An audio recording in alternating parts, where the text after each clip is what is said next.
I remember when I lost my mind. There was something so pleasant about that place. Even your emotions have an echo in so much space. And when you're out there without care, yeah, I was out of touch. But it wasn't because I didn't know enough.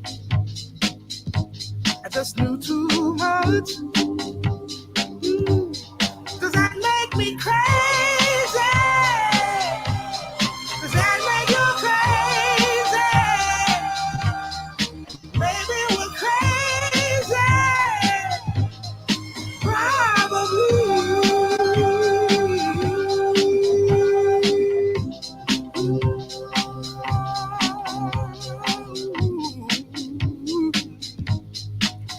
And all I remember is thinking, I wanna be like this.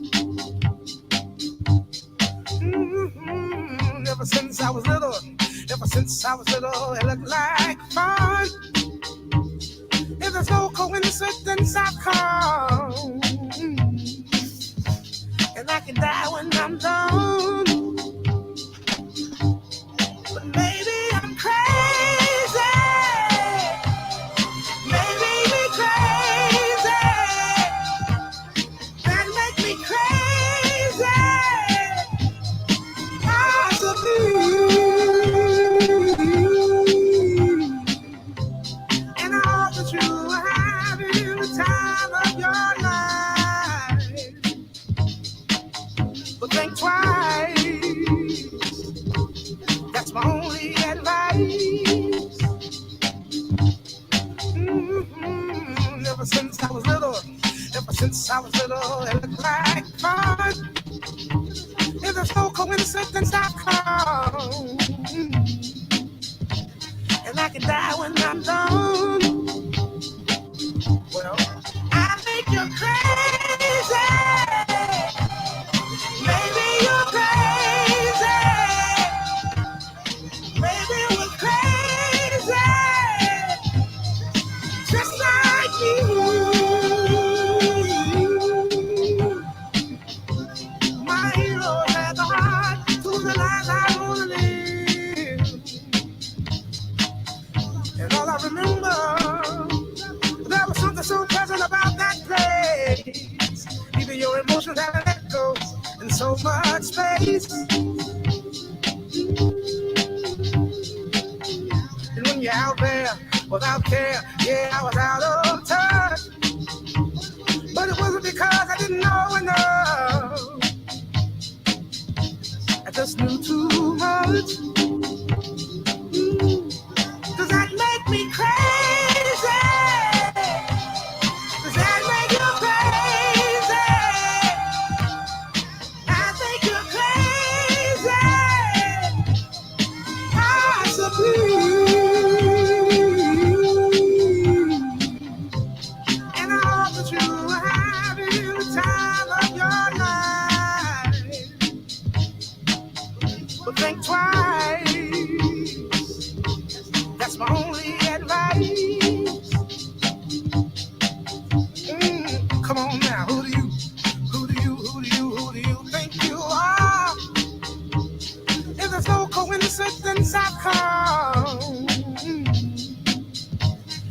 can die when I'm done. But maybe I'm crazy. Maybe you're crazy. Does that make me crazy? Probably.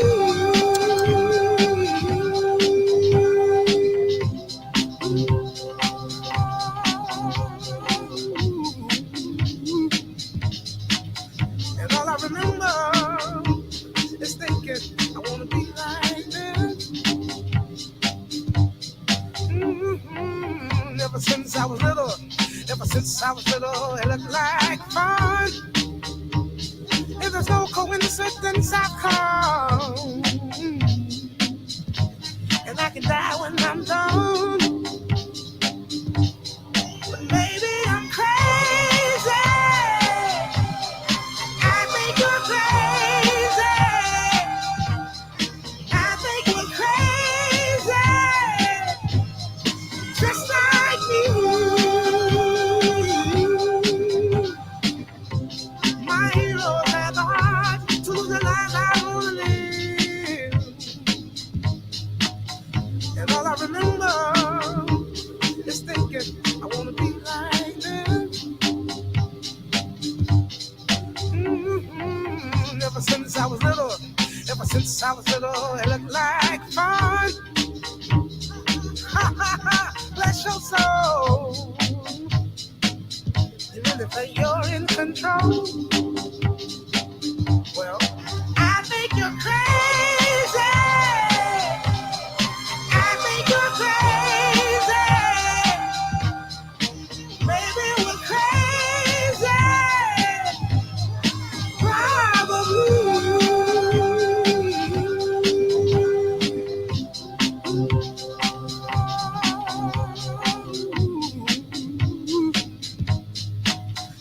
And all I remember is thinking I wanna be like them.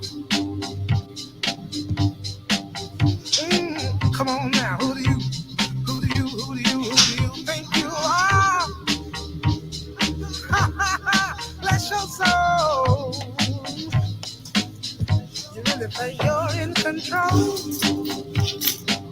Well, I think you're crazy. Maybe you're crazy. Maybe you're crazy. Possibly. And I hope that you are having the time of your life. But think twice. That's my only advice. Think twice. That's my only advice. Come on now. Enough of that. Who do you? Hey. Why is it still playing?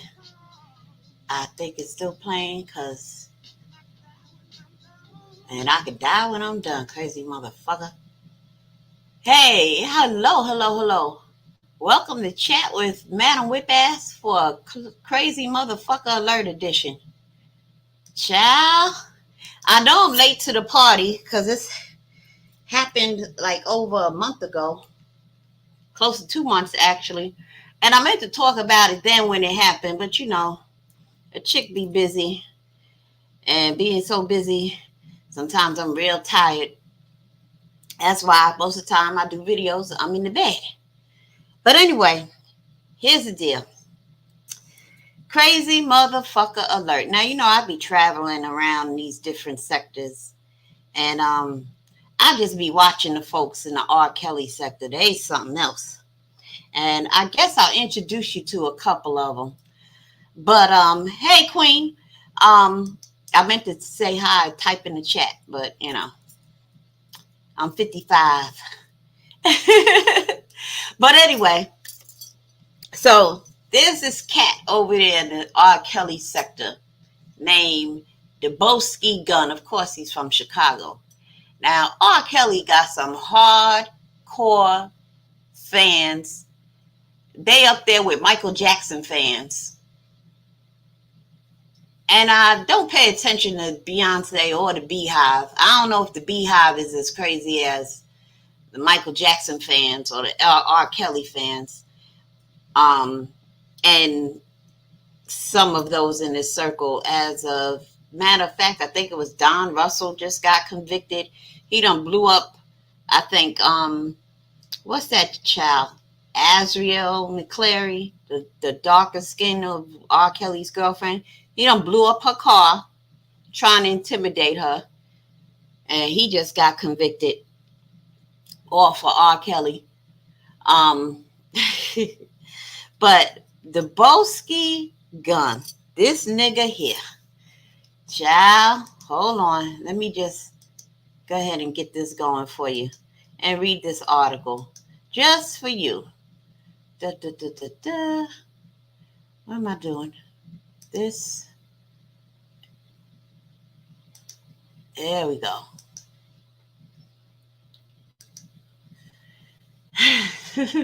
This nigga made a video, and I was looking for the video, but I think folks too scared to repost it or whatever.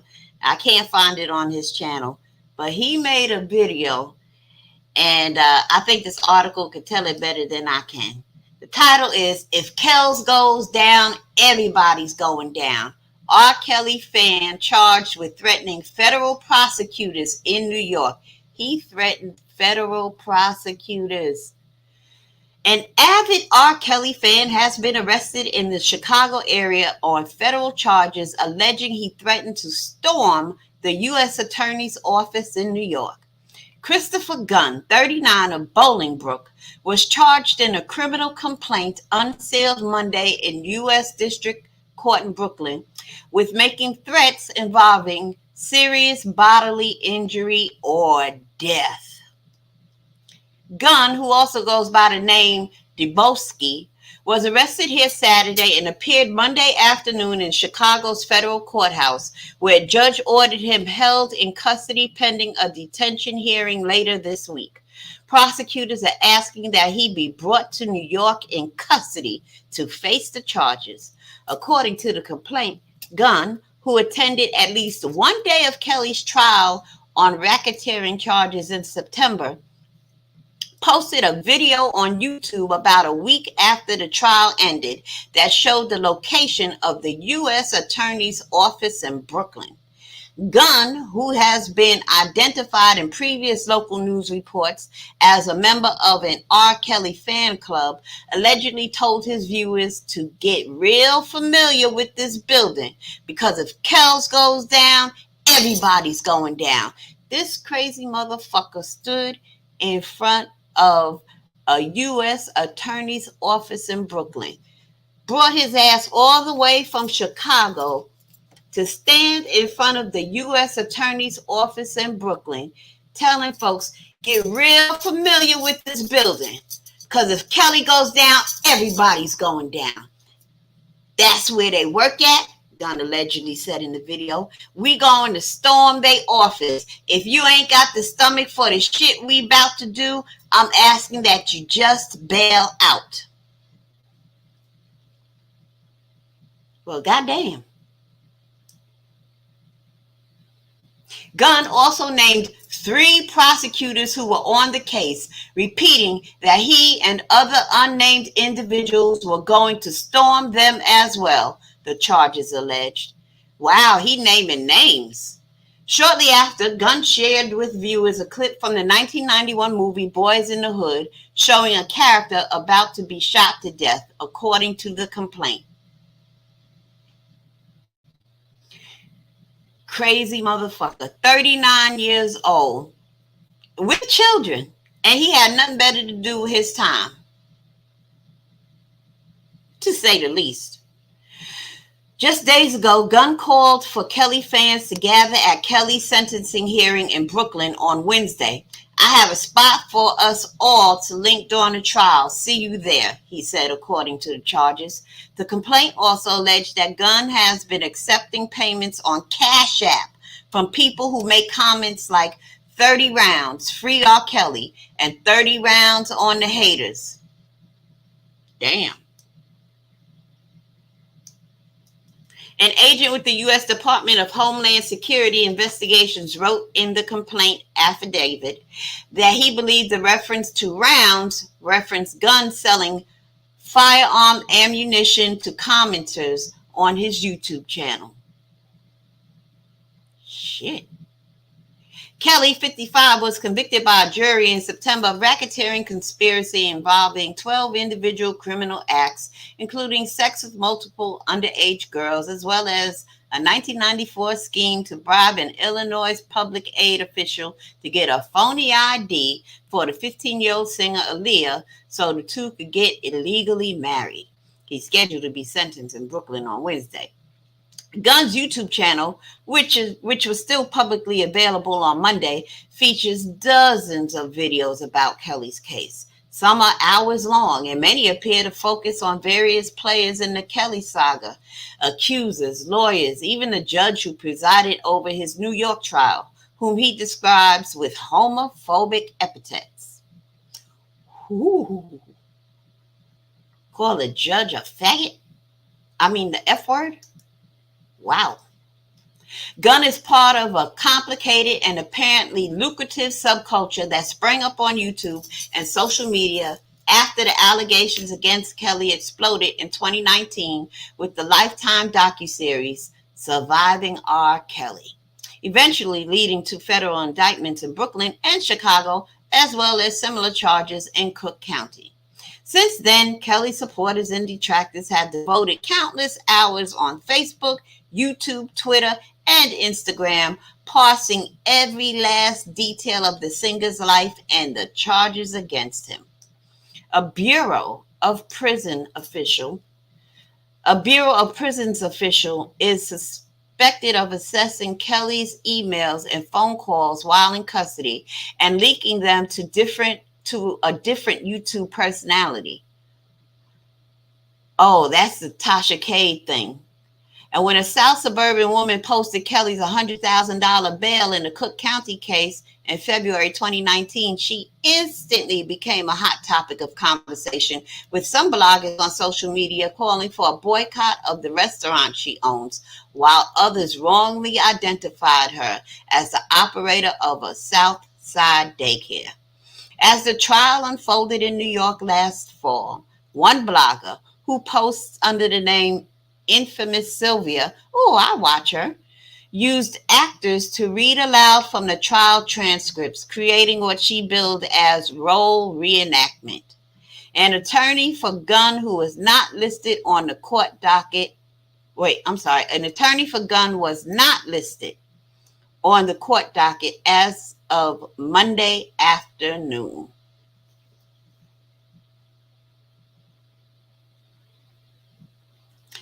Note, a previous version of this story incorrectly stated that Gunn was accused of threatening victims from R. Kelly's criminal trial. The Jane Doe victims referenced in the charges are the prosecutors from the case. Woo-wee. So his ass got arrested, picked up,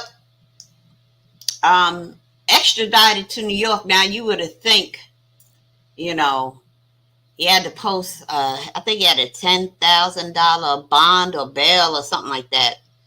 So he gets out. All right. You would think he would learn his lesson and play it cool. But no. Here's another article. Hold on. I got to stop. They should fix it so you could just click to another screen. But they don't do that. So you got to stop it and start it again.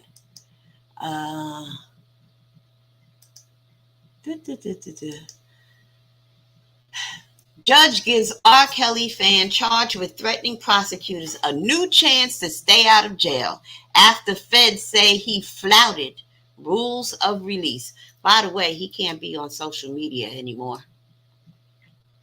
A YouTuber accused of threatening R. Kelly's prosecutors appeared to be on the brink of being sent to jail pending trial, but a federal judge on Thursday gave him another chance to obey court orders. Why was he given another chance?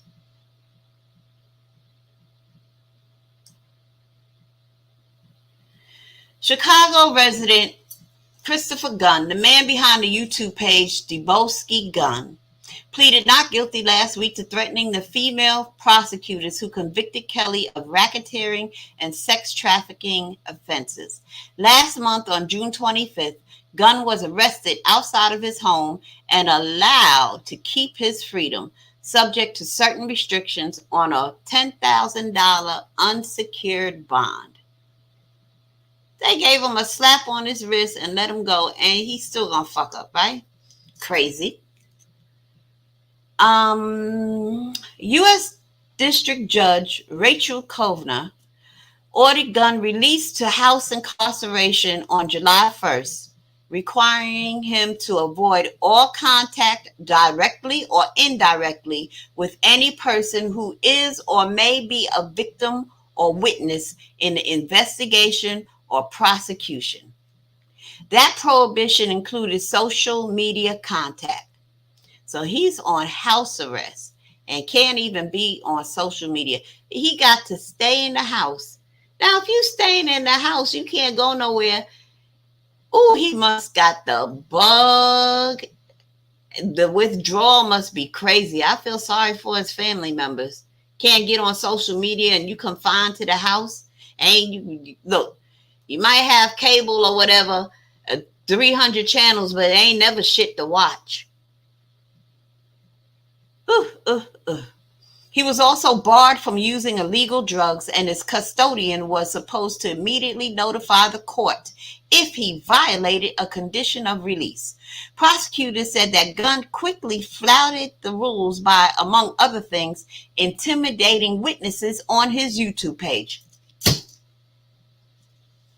For example, on or about July 7th, 2022, 6 days later, the defendant publicly shared a video titled Informant 1 Threatening My Life on the Deboski Gunn YouTube account, which the investigation has identified as belonging to the defendant. Assistant U.S. Attorney Olatokunbo Olaniyan wrote in a letter to the court, based on the context of this video, as well as other publicly available content on the Deboski Gunn YouTube account, it is believed that the defendant's use of Informant 1 is a reference to the person referred to individual 1 in the complaint. Other posts like it soon followed, prosecutors say. In a July 11th, 2022, publicly available video posted on the Deboski Gunn YouTube account, so 10 days after his release, the defendant addressed the individual whom the defendant referred to as part of defendant's criminal case and allegedly a witness in that criminal case, the prosecutor said. On or about July 25th, this nigga just won't stop. The defendant shared a post on the community tab of the Deboski Gunn YouTube account where another social media user states, in sum and substance and in part, that an individual the defendant previously accused of being individual 1 should be very scared. The defendant is threatening to sue and advising that the only right the witness has is to remain silent. In the letter, prosecutors said that Gunn was smoking what appears to be a marijuana cigarette. A marijuana cigarette. Prosecutor must not smoke weed. In one post, and was seen outside his house in another. U.S. District Judge Hector Gonzalez, a Joe Biden appointee now presiding over the case, appeared poised to revoke Gunn's bond and send him to jail over the violations. That's what should have happened. Though he acknowledged another court described the detention issue as a close call, Gonzalez says, it's apparent to me that the defendant has been floating those conditions and has not taken those conditions remotely seriously.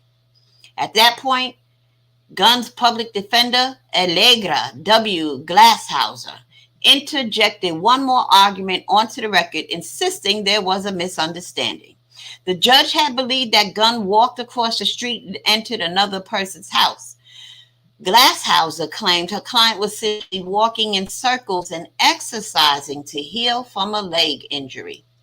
For some reason, Mr. Gunn and his mother misunderstood the rules and chose to exercise in this small area, Glasshauser said. He now understands that it was not allowed. It was not brought to his attention to the pretrial officers until last week. After that exchange, the judge made an about face. Let me not bury the lead. I was on the brink of revoking the defendant's bond and remanding him, Gonzalez said, adding that defense counsel persuaded him to rule otherwise. But Gonzalez tightened the conditions of Gunn's confinement, banning Gunn from using any Wi-Fi enabled device like a smartphone. He can't even touch a fucking smartphone. I want to give you fair notice. I am not going to tolerate any deviation from these conditions, Gonzalez told Gunn, warning that any other violation would send him to jail. Asked whether he understood, Gunn replied, I do. The case, combining celebrity culture and social media, attracted a wide audience on the court's public phone line, where more than 100 people dialed into the hearing. Listeners failed to mute their phones, leading to frequent disruptions. One shouted, "Free R. Kelly," who is now serving a 30-year sentence and may face further punishment if convicted of child pornography offenses. Read the prosecution's letter. Let's see. This is provide brief record on filed second transmission. I hate reading legal shit. They have CEFC number 1, and yeah, 22 CR 327 NDIL. Yeah. So that's pretty much the letter that the prosecutor wrote that pertains to all the stuff I just read in this article. We're not going to read all of that. Now, I wish I could find the actual video of Deboski Gunn. And I think the title of the video is Get Real Familiar, but of course it's taken down, and I'm not sure, but so far I haven't seen anybody like a James Gordon or a Henny Wise who like takes clips of others' videos, they archive it. I don't know if there's anybody over there like that. So James Gordon, get in over to the R. Kelly sector. There's a wide open market there for you. Because if he was part of any other sector that we frequent, yeah, we'd have that video. But then again, perhaps people are just too afraid to post something like that. Repost it. I would, now that I think about it, because I don't want to get in trouble with no feds. I don't need no fucking suits knocking on my fucking door, flipping a badge in my face.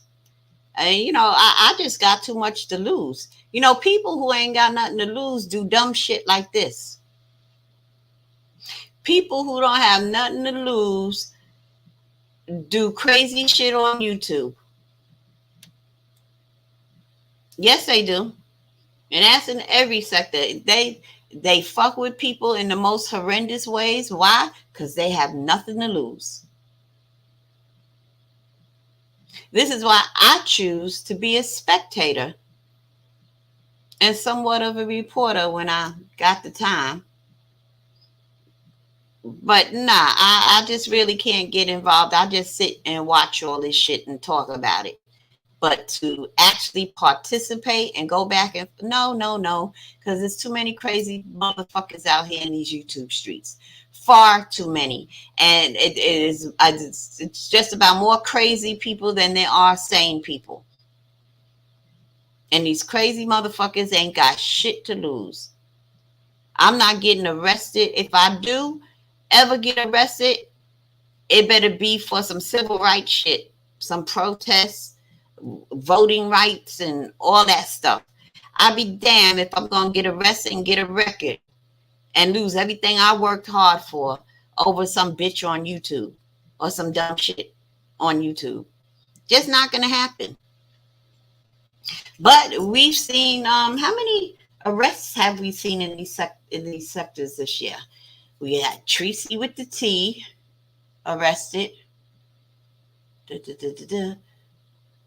So far, just she and this Deboski Gunn individual. But within the last 5 years, quite a few people got arrested or had to be pulled down to a police station to explain some shit. I ain't got time for that. I really don't. And from what I see, most people who've got arrested over some YouTube shit, they all were individuals who just have nothing to lose. Because if they had anything worth saving and holding on to, they would never done the stupid shit that they did. But that's on them. I'm just going to keep watching this shit and reporting on it. So at this time, let me introduce you to some channels from the R. Kelly sector. We got Spit and Fire. Let's see. Hold on. I just ran into her the other day. She's something else. I think you're crazy.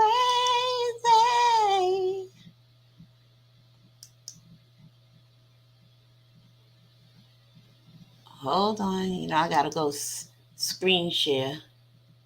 We're gonna stop sharing this. Hold on. I'm gonna come in with the screen share. You should be able to just click and the screen share should go automatically.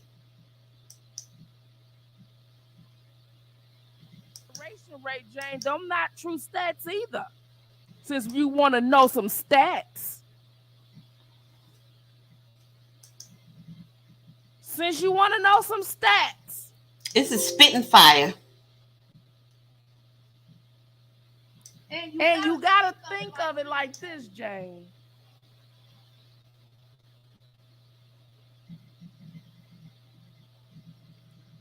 Many people take plea deals. You know what? Hold on. Let me find something else that I was watching from her this morning that kind of perturbed me a little bit.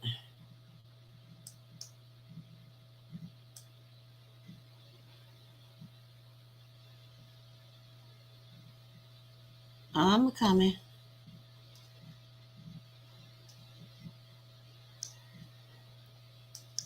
And this baby, this kitten right here, want people to pee on her. She asked him, will you pee on me? Will you pee on me? You see that little kitty eyes? Look at her. I can't, will you pee on me? You know what I'm saying? And so he like, you underage, girl. You supposed to be underage. She like, but I like to be peed on. Can you pee on me? And here I am. You know, I got to say, Jane, stop asking to be peed on now. You got to stop all that. Anyway, he just signed the land fair. Allegedly. Okay, so just give you a backdrop of what she's talking about. She put this adorable little kitten up, meme, will you pee on me? And she's referencing to Rashonda Landfair, which is the original girl in that original R. Kelly sex tape from way back when. So here's this little skit she did, which I thought was kind of tasteless. You know, she's all about victim blaming. And see what? She doesn't see this girl as a victim. But I'm just going to say this. You can walk up to any 14-year-old and ask if you can piss on them. And I guarantee you will find it very hard for a 14-year-old to be like, yeah, sure. That is so disgusting and repulsive to anybody. Well, except for Jamila. But what I'm trying to say, a normal 14-year-old, and she was a normal 14-year-old. I believe that. You just can't piss on a 14-year-old or anybody. You have to be groomed into that. And she was groomed into being pissed on by her groomer. So here we go.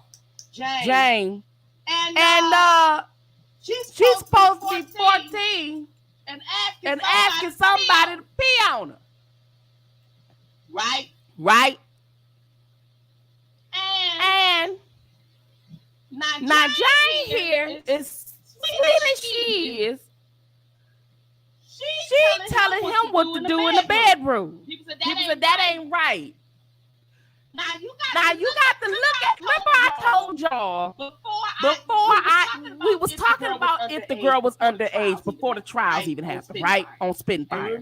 And remember when I was talking about, I said, well, we got to look at this glass half empty or look at the glass half full. Who remember me saying nobody ever asked did she like being peed on? I mean, everybody talking about they seen this tape. Nobody ever asked did she like being peed on. Right? Remember I said that. Well, it came out. Okay. A week and a half ago that she want asked to be peed on. I said, now why did I have to be right about some shit like that? Out of all the things Spitfire could be right about, I got to be right about some damn piss. Anyway, anyhow. So she like, pee on me. Pee on me. When you suck my 14-year-old titties and pee on me, daddy, please. And she looked at him with the puppy dog eyes. And he couldn't help it. And he like, shit, I gotta go anyway. And he just said, okay. And she like, ooh, it's you know, and he was like, you know what I'm saying? And then so Lisa Van come in. And then she was like, and then she was like, who is this? And then she had on a white. She said she had on a white negligee. Which I don't believe that. I believe it was just a white flea collar. Okay. Just a white one. Right. Then she said this say, are you gonna pee on me too? And then this is like what? She's like, no. You look like you tasty. Right? So they begin their sex act. And then next thing you know, she 14. Did she like, I'm gonna get a new car. Or I guess a new flea collar. Okay. And then next thing you know, Drea come in. Now she was a family pet. Play with the kids. Now she's sleeping with mom and dad. And his side chick. And her auntie who adopted, who sold him to him. This shit is crazy. So we got here. This is how we gonna run this shit down. Right. So don't be fooled by Jane's fuzzy little face, right? They say he fucking kids. So this is the kids that he fucking, right? This is the pussy right here that he fucking these little kids, right? So this is what don't be fooled by this little fluffy little thing. This them big old soft eyes and all of that. Don't be fooled by all that, right? Don't be fooled by all that, right? So she not only she the biggest pimp of all. I'm talking all these niggas that's trying to get money for this damn tape they call child porn. Look at this little kitty porn. So that's a kitten. So that's a kitten porn, right? Not kitty porn, but kitten porn. And so. But don't let that little fuzzy face fool you. This is a beast here. All right. I'm telling you. She may look like this. Right. I'm telling you how she. I'm telling you. When her ass. Look here. This is how she look. Right. When she wants somebody to pee on her. Okay. Take a look at it now.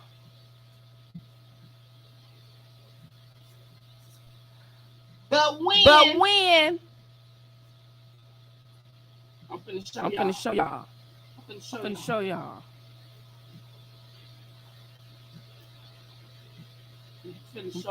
y'all. Y'all think I'm playing. Right. This is what she turned into. And see, she had her being a kitten. She had behind her being a kitten. But when she's doing these three, she turned into this motherfucker right here. Right. Don't get it twisted now. Because we've been run this lion down. This is a lion on that damn 14-year-old girl. 14-year-old girl. This ain't the kitten. This is what the kitten turns into. And this is what I been trying to tell y'all. She turns around and look like this. But then when she get in the bedroom, she turns to this motherfucker right here. Right.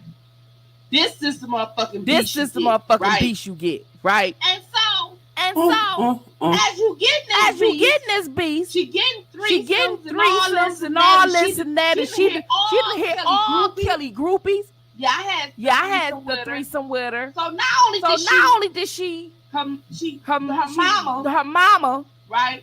Sparkle probably stole it from the mama. No, the mama stole R. Kelly from Sparkle.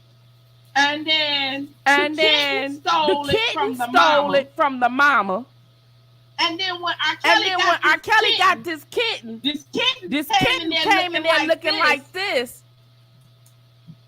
And saying, will you pee on me? Right.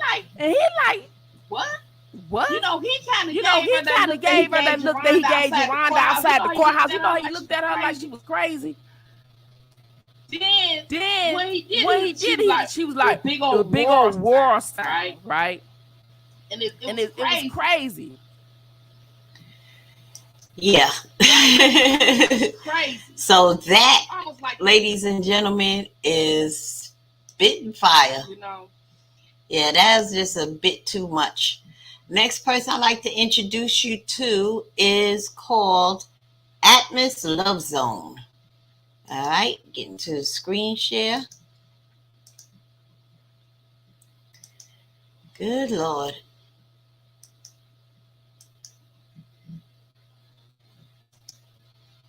On here. I know y'all don't know, but let me.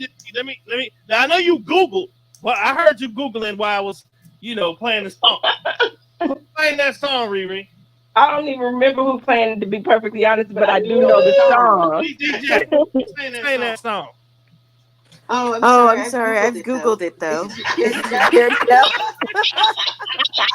I mean, it's a jam. It is a jam. Let me see who in the chat know who's saying that song. Tiana Junior said it. She said Karen White. That's right. Man, what y'all know about but that? But who sang the original though? That is hey. That was a cover. Hey, that's the only version I know right there. Gladys Knight. Really? Told her she had failed the third polygraph. She testified. He made the comment about how they would have just killed her. Anyway, this fella goes through the trial every day. Oh, is the echo? and goes through a trial every day, like others, such as infamous Sylvia. Infamous Sylvia, I think she's from New York, but she's actually out in Chicago going to court every day. Every day she goes to court. What are you, 12? You've been using the same stink stick since... Really? What are you, 12?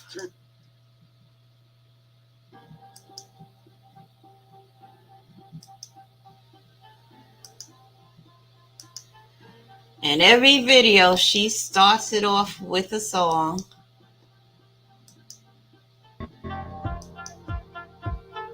Definitely an R. Kelly supporter.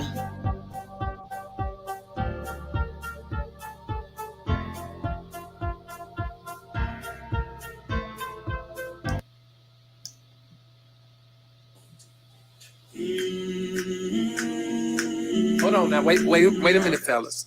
Wait a minute. I think it goes something like this. Whoa, 1, 2, 3, 4, 5, 6. Can somebody take these burdens off of me? Off of me. Can somebody? Okay, ready? 1, 2. Hold on now, wait a minute, fellas. Wait a minute. I think it goes something like this. Whoa, 1, 2, 3, 4, 5, 6. Can somebody take these burdens off of me? Off of me. Can somebody take these burdens off of me? Off of me. Cause every time I turn around, there's something trying to keep me down. Can somebody take these burdens off of me? Off of me. Whoa, can somebody take these burdens off of me? Off of me. Can somebody take these burdens off of me? Off of me. When I look up, don't you know, burdens knocking at my door. So won't you come and take these burdens off of me? Off of me. Oh, come and take these burdens off of me. Off of me. Somebody come and take these burdens off of me. Off of me. Soon as I get up off the ground, the burdens knock me right back down. Can somebody take these burdens off of me? Off of me. Somebody take these burdens off of me, off of me. Somebody take these burdens off of me, off of me.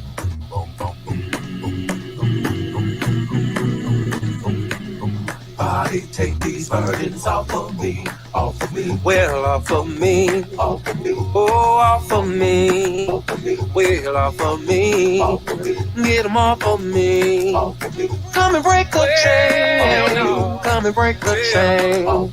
Get it off of me, off of me. Get it off of me, off of me. I need somebody, I need somebody, I need somebody, I need somebody to get this burden, to get this burden.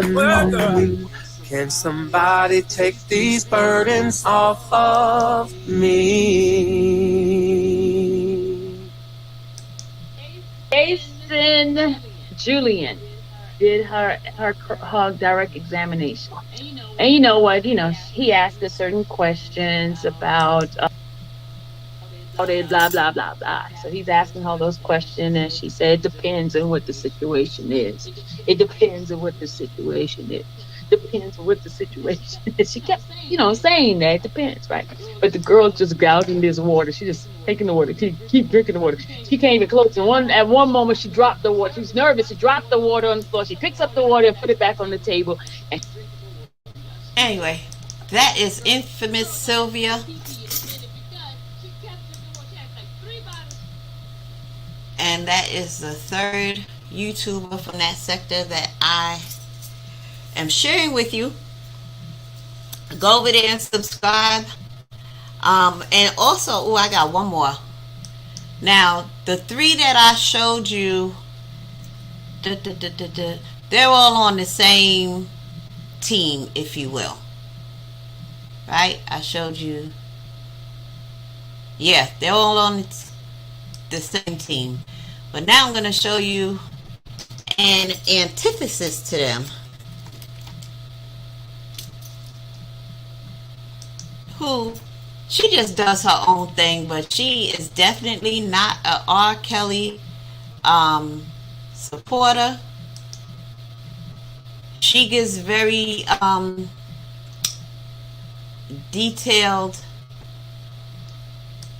hold on, she gives a very detailed recap of the day's events going on in court. And this is the plainest Jane.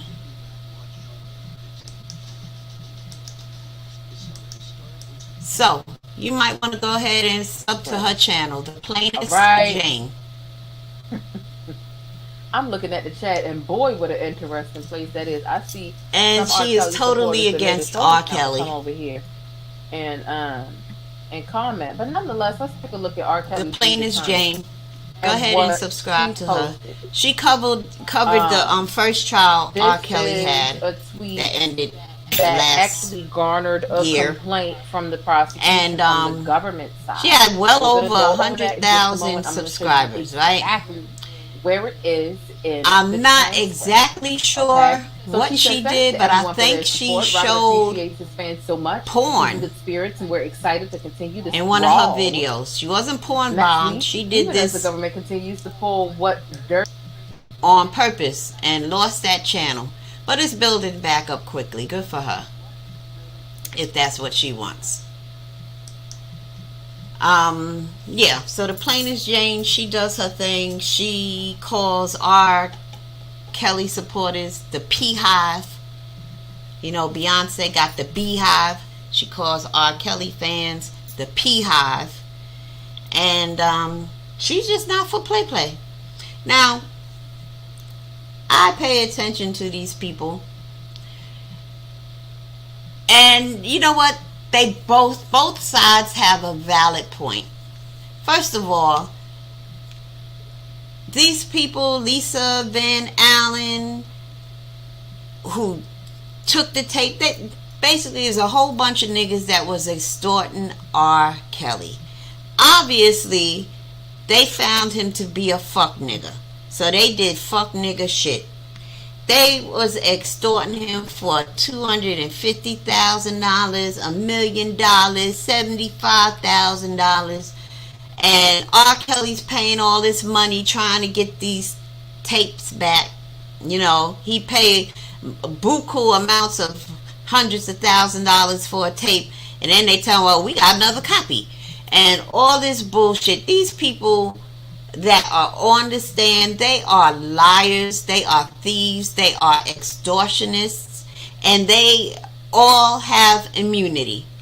They all peddled child porn concerning R. Kelly's tapes, and they should be prosecuted and sent to jail right along with R. Kelly. But they all got immunity, and they're all sitting up here. First of all, they lied, and some of them, like Lisa, testified in the trial that he got acquitted in back in 2008, and she telling a different story than what she said back then.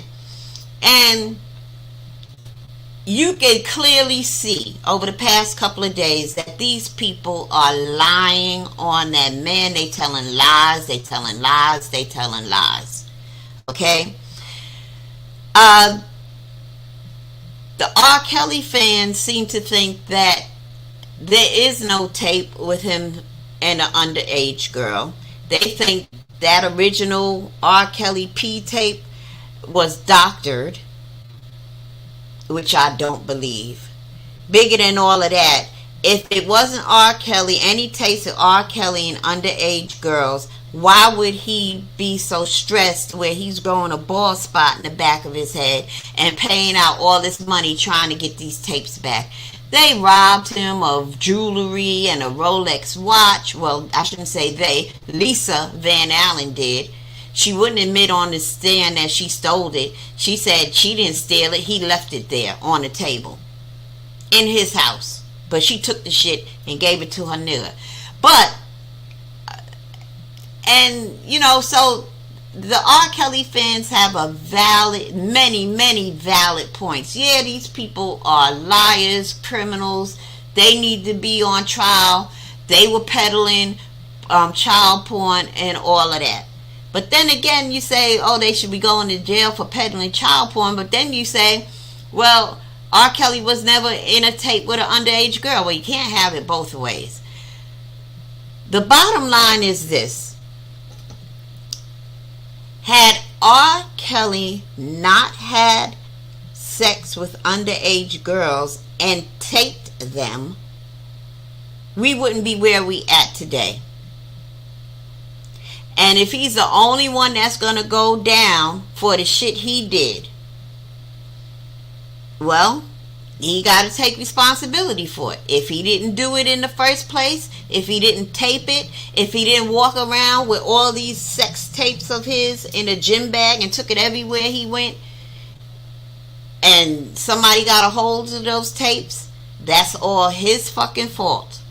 And if these people have immunity, and after all the crazy, wicked shit that they have been doing to him for over a decade, or 2 decades really, since the first tape got out, this Lisa Van Allen, hey, it is what it is. But the bottom line is that the buck stops with R. Kelly. He should have never put himself in that position and gave place for the devil to do all the shit that they've been doing. And they ain't going to be charged with anything. That's the bottom line. But it's interesting to watch them and watch different views and all of that. But some of them are really crazy about R. Kelly, who don't even know them. And the argument is on the side who are against R. Kelly.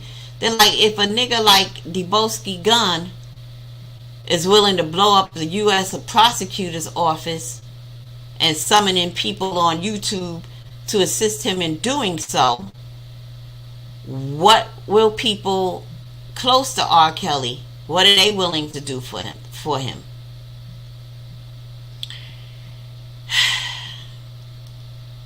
All in all, it's a fucking Greek tragedy, if you ask me.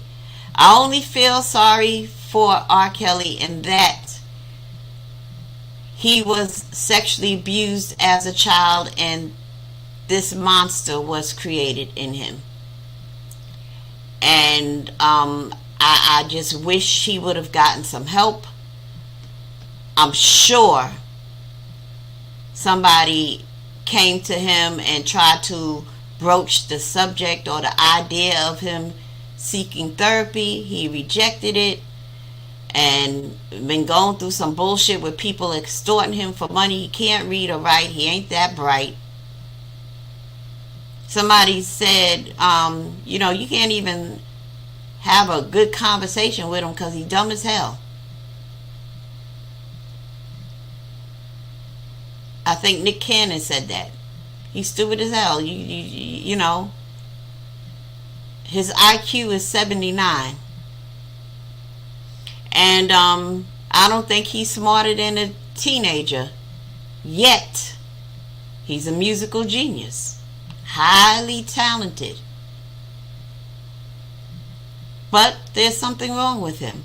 And that's pretty much why he prefers to, have teenage girlfriends. Like 14, 15, 13, 12. He likes to get them around 12. He doesn't have sex with them then. But he grooms them for years. He dates them and, showers them with gifts. Now, he'll play around with them and have phone sex with them and stuff. But it's not till they get around 15 that he begins penetration. But prior to that, they'll have oral sex and all types of shit. But he won't penetrate them until they get about 15. I know it's a sick shit. But that's his thing. That is his thing. Moving on to one more topic. Want to talk about Bill Cosby.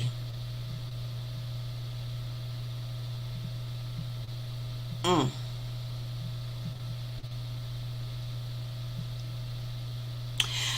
I watched a Showtime documentary by Kamal Bell all night, actually. There was 4 parts to it.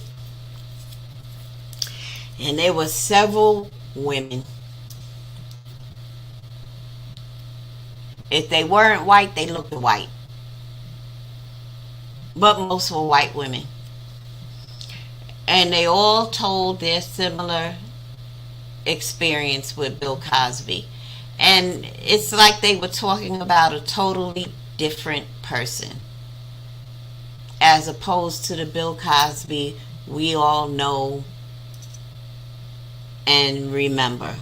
And I can honestly tell you, look, in 1986, that was like my first year out of high school. I was working in the airport from 2 to 10. Yeah, 2 to 10. And so I know I worked on the nights. I was at work when the Cosby Show was on, and I worked in the airport for many years. And I think my days off was Tuesday and Wednesday. And I think the Cosby Show came on Thursdays. I can count on one hand how many times I've actually seen the Cosby Show. And I don't even think I'm up to 5 fingers. But I remember him from the movies in the 70s. I don't remember him in I Spy. I think I was too young, or maybe not even born yet. And, his stand-up comedy and his commercials and things like that. I read a lot of articles about him during the Cosby Show, and, watched a lot of his speeches at different universities and things like that, and read articles about him donating millions of dollars to a lot of HBCUs and all of that wonderful altruistic shit he would do. And so the difficulty for a lot of people is this image. He was the America's dad, and the difficulty for a lot of people is like, all that he has done, how he was an example of excellence. And it was always about education with Bill Cosby, even way back when, He was on, did he do the Electric Company? He might have done Sesame Street, Fat Albert cartoons, the theme of every episode was always teaching kids a lesson. It was always conflicts or situations that kids would go through, even today's kids. And so that's the Bill Cosby. And people tend to be locked in to that Bill Cosby and just can't see the other side. And for me, it wasn't that I was locked into the Cosby brand or the Bill Cosby image. For me, I didn't believe a lot of these women. There was like 60 women, if you remember, that were paraded on CNN every fucking night. And I just didn't believe the white women from the 60s, the 1962 bitch, the 1963 bitch, the 1967 bitch, the 1971 bitch. I have a hard time believing any of those bitches, especially the bitches in the 60s, because of where we were as a people, how turbulent and violent the whole entire decade of the 60s were, where the civil rights movement was taking place, where I have the image right now as I'm speaking of cops sicking dogs on us and spraying us down with hoses, and the assassination of Martin and the assassination of Malcolm, and All of that marching and the stuff that we had to go through. And if you think from 1962, where the first victim said she was raped by Bill Cosby, what is that, 7 years after Emmett Till? My thing is, I have a hard time believing any of those white women from the 60s and even the white women in the 70s. Because they didn't tell anybody. They knew their power. Get the fuck out of here. These white women were, one was a Playboy bunny and hanging around Vegas with a lot of gangsters, you know, Al Capone and all them fuckers, you know, all them people back then. Listen, they could have easily had Bill Cosby hanging from a tree in the 60s. They could have had him hanging from a tree in the 70s. So that was it for me. It wasn't so much of his brand, but the fact that several white women in the 60s was raped by this nigga.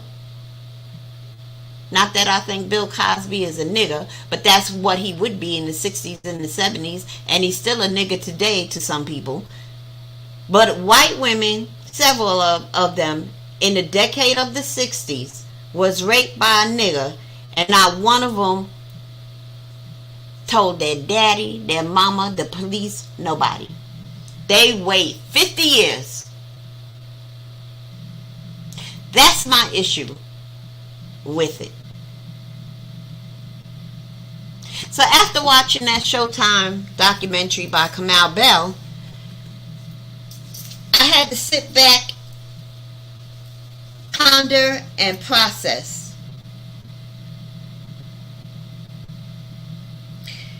Could it be true?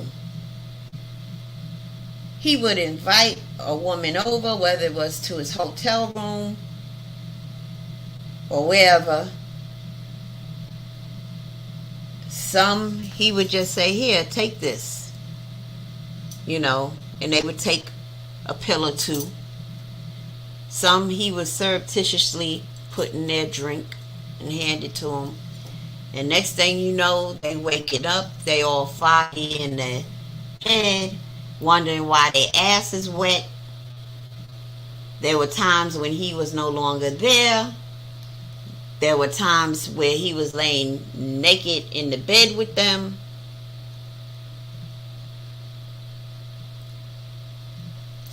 And I had to think back to BTK, the serial killer from Wichita, Kansas. Dennis Rader, in case you don't know, was a family man, a wife, and 2 kids, a boy and a girl. He was like the president of the deacon board or some shit in his Lutheran church. He worked for the city, like animal control or something like that. You know, never had a record, never had a problem. Married to his wife for 30 years. But he had this thing inside of him where he would stalk a woman. I mean, it was a whole process with him. He might stalk a woman for like 3 or 4 months. Find out if she lives alone. He'd stalk her to see what time she leaves to work. He'd stalk her to see what time she goes to lunch. He'd stalk her to see what time she comes home. And then he would pick a day after stalking a bitch for about 4 months and go in there and bind, torture, and kill her. Terrorized with the Wichita community for over 30 years. No one had a clue, not only his wife. He had so much stuff, like a scrapbook he made, and he would always take a memento, whether it was a driver's license, sometimes their panties. He would dress in women's clothes. He would go on dates by himself, like rent out a hotel and spend a weekend in a hotel all by himself. He would dress in women's clothing. He was the first one to ever take selfies, and we're talking about way back in the 70s and the 80s. And he'd take them with a Polaroid camera, and you could see he would like tie himself up and wrap himself up in plastic, and you could see the cord attached to the Polaroid camera, where he would take pictures and shit of himself tied up. He would go out into the woods and cover himself in plastic. He put makeup on. He'd have on lingerie and shit, and he'd tie himself up in rope. He had a fetish for rope. Don't ask me. I don't understand it. That's his crazy sick shit. But he knew how to do fancy knots and shit. And he would literally bury himself in the woods, in the ground, and lay there dead for hours and snapping pictures. You always see the cord in his hand that's attached to the Polaroid camera, snapping pictures. Nobody had a clue, not even his wife of 30 years. At one point, he murdered somebody. A woman, I think it was Nancy Fox, went to a payphone and called 911 and said at 811 Pershing Street, you will find a homicide, Nancy Fox. This is like murder number 6 or so. And they were blasting that phone call recording for years. The wife saw the news about BTK killer, and they got his voice and all of that. And you know what she said to him? They watched it together. They sitting on the couch, and she turned and looked at him and said, you sound just like BTK. And went back watching the news. He wrote letters, to reporter at the local newspaper. They broadcast these letters, his handwriting. Do you recognize his handwriting? Him and his wife watching the 6 o'clock news. They put a picture of the letter he wrote, and she turns to him and says, you write just like BTK. Goes back watching the news. He had a drawer where he had all his shit, and he would draw pictures of women in different bondage positions. He was a great artist. And he would clip out magazines, what she called slick cards, and he would cut out women out of magazines and paste them on these index cards and draw little bindings around them. Real sick shit. And he had them all in this drawer in the basement. And decades prior, he had told his wife, don't ever look in this drawer. And for 30 fucking years, she never looked in the drawer. Now let that be a black couple. Let your man tell you, your husband, I got a drawer, don't ever look in it. Bitch, what you gonna do the minute he walk out the door? You gonna straight to that fucking drawer. BTK's wife, he said never look in the drawer, so I'm not gonna look in it.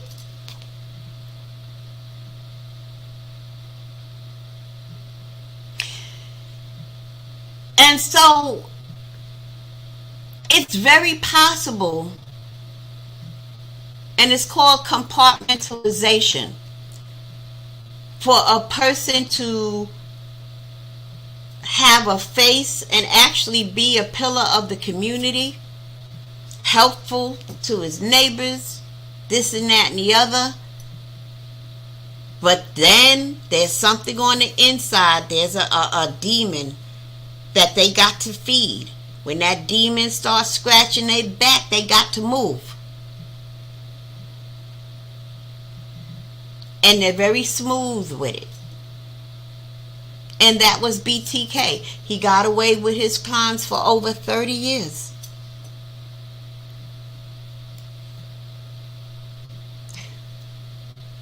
Could Bill Cosby be one of those individuals who can compartmentalize like that?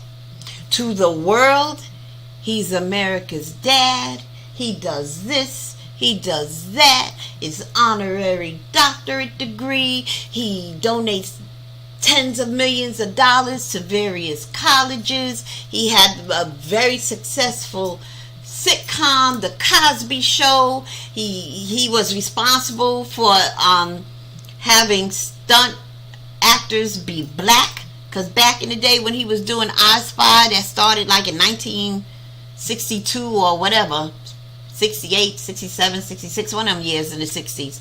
You know, prior to that, every stunt double, if there was a black character, it would be a white man that they painted black.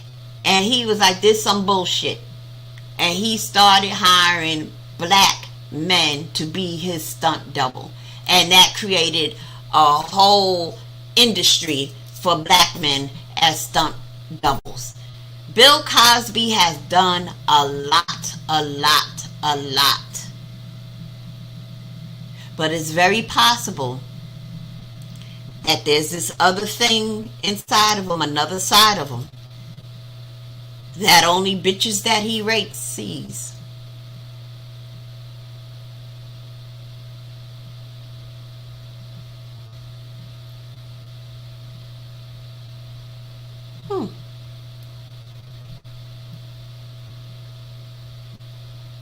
So you know what I say about all of that? I'm going to thank God for Bill Cosby, the brand that we know that has kicked down doors for black people. The Bill Cosby that has entertained us. The Bill Cosby that has educated us. The Bill Cosby who was a great example of excellence, sophistication, and decency. I will forever honor that Bill Cosby. And I think it's okay for all of us to do so.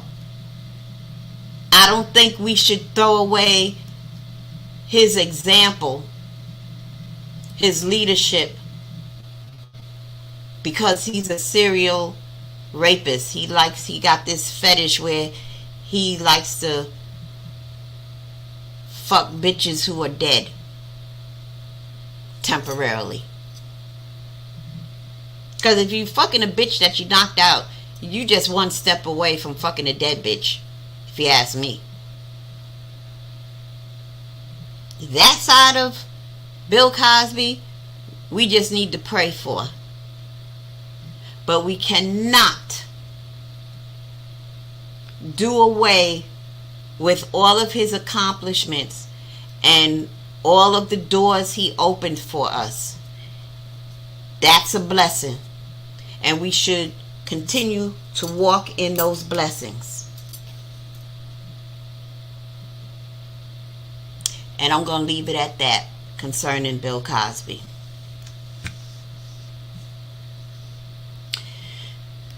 With all that being said, I'm done. I'm going to go find something to do. It's Friday. And thank you for tuning in and listening. I greatly appreciate you all. And actually, I'm going to put the link up. I do have a few minutes. If anybody wants to come up and you have a comment, let's talk about it. There you go. Come on and click the link. At least say, hi, Madam Whipbass. How was your August 26th? My grandmother would have been 117 years old today. She was born in 1905 and she passed in 1972. But there's the link. I see 5 people. Can one of you hit the link? Come up, and if you have any comments, want to have a short conversation, want to introduce yourself, I would love to meet you. Yes, no, maybe so. Alrighty. Well, it is time for me to go. And again, thank you all for tuning in. Y'all have a great day.